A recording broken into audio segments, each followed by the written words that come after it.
नमस्कार मित्र आणि मैत्रिणींनो, स्वागत आहे तुमचं माझ्या सिंपल किचन लाईफ या यूट्यूब चॅनलवर. तर बघा, मी तुमच्यासाठी झणझणीत अशी चिकन करीची रेसिपी घेऊन आले आहे. आवडली तर नक्की ट्राय करा. तर बघा, मी आता चिकन स्वच्छ धुवून घेतलं आहे. त्यानंतर मी पातेल्यामध्ये तेल टाकून कांदा आणि अद्रक लसणाची पेस्ट टाकून व्यवस्थित त्याला फ्राय करून घेतलं, ब्राऊन होईपर्यंत. त्यानंतर अर्धा चमचा हळद, 1 चमचा मीठ टाकलं आहे. त्यानंतर धुतलेलं चिकन त्यामध्ये मिक्स करून घेतलं आहे. त्यामध्ये व्यवस्थित चिकनला टाकून मिक्स करून घ्यायचं. मिक्स केल्यानंतर त्याला चांगलं फ्राय होऊ द्या. फ्राय झाल्यानंतर त्याच्यावरती ताट ठेवून ताटामध्ये 1 ते 1.5 ग्लास पाणी टाका. पाणी टाकल्यानंतर इकडे मी मसाला भाजायला घेतला. खोबरं आणि कांदा मिक्सरमधून बारीक फिरवून घेतलं. बारीक फिरवल्यानंतर इकडे बघा, आपली चिकनची भाजी शिजत आहे.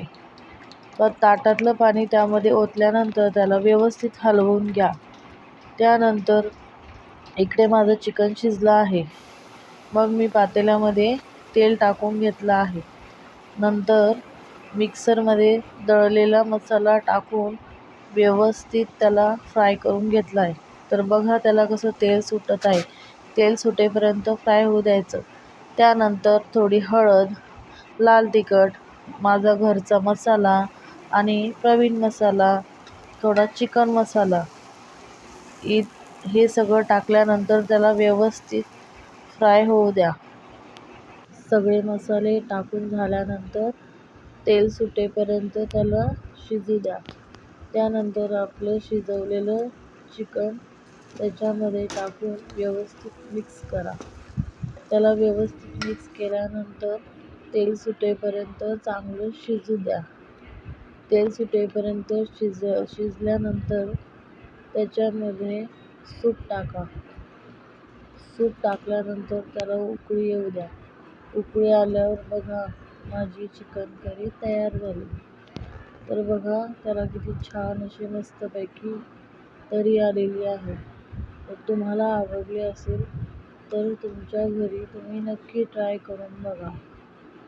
आणि माझ्या चॅनलला लाईक, शेअर अँड सबस्क्राईब करायला विसरू नका. आणि बघा, मी प्लेटमध्ये टाकून व्यवस्थित सजवलेली आहे. आणि त्याच्यावरून कोथिंबीर वगैरे टाकून व्यवस्थित गार्निश करून घेतलं आहे. धन्यवाद.